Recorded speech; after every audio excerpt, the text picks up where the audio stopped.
Assalamualaikum warahmatullahi wabarakatuh. Perkenalkan, nama saya Muhammad Saiful Bari. Saya dari jurusan Hukum Ekonomi Syariah, Fakultas Syariah, kelas HSC.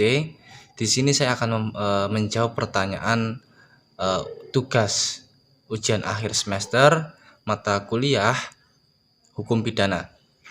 Baik, untuk pertanyaan yang satu itu cara menganalisis suatu perbuatan tindak pidana menggunakan ilmu hukum pidana material yang ada di Indonesia.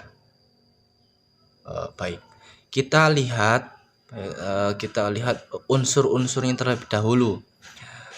Unsur-unsur suatu tindak pidana yang dilakukan oleh tindak pidana. Ada 5 poin dari unsur-unsur tersebut. Yang pertama itu perbuatan melawan hukum. Kita lihat terlebih dahulu apakah perbuatan tersebut benar-benar bertentangan dengan ketentuan hukum yang berlaku di Indonesia. Selanjutnya, identifikasi norma hukum yang dilanggar itu. Baik, yang kedua, unsur tindak pidana. Kita periksa terlebih dahulu apakah perbuatan tersebut memenuhi atau telah tercapainya unsur-unsur tindak pidana yang diatur dalam KUHP atau perundang-undangan. Dan kita lihat aspek-aspek baik subjek maupun objeknya. Dan poin yang ketiga itu kesalahan, di mana kita evaluasi apakah pelaku tindak pidana itu memiliki kesalahan atau kesengajaan dalam melakukan suatu perbuatan tindak pidana. Lalu kita tinjau, lalu kita lihat apakah ada kenyatan atau ada pengetahuan bahwa misalnya saya melakukan tindak pidana. Itu poin yang ketiga. Selanjutnya poin yang keempat dari konsekuensi hukum. Kita pahami terlebih dahulu apa sih konsekuensi hukum yang mungkin timbul dari perbuatan tersebut. Pahami konsekuensi hukum yang mungkin timbul dari perbuatan tersebut.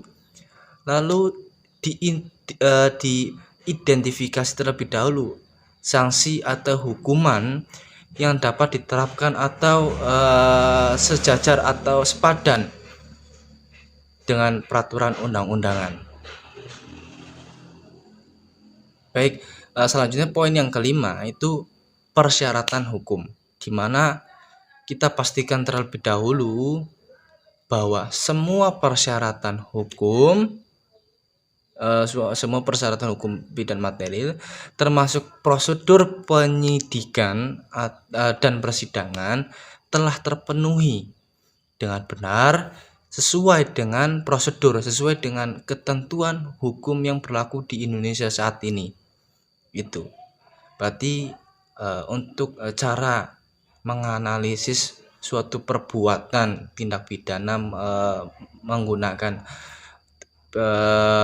hukum pidana material itu mencangkup 5 tadi yang telah saya sebutkan. Baik, terima kasih. Lalu pertanyaan yang kedua, bagaimana harapan Anda mengenai hukum pidana material di Indonesia pada masa yang akan datang? Berarti bagaimana harapan Anda mengenai hukum pidana material di Indonesia pada masa yang akan datang? Oke. Harapan saya untuk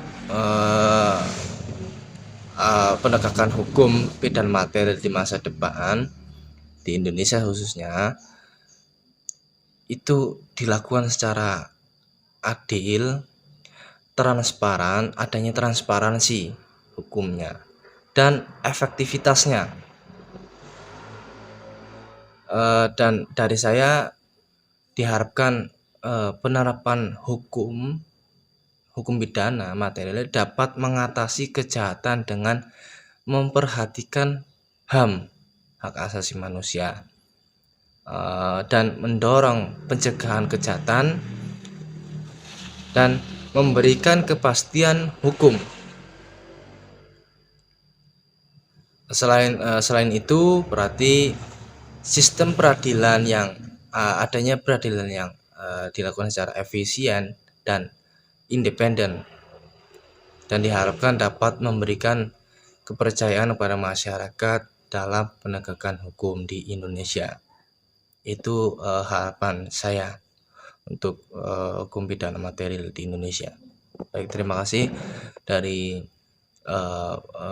jawaban saya. Terima kasih. Wassalamualaikum warahmatullahi wabarakatuh.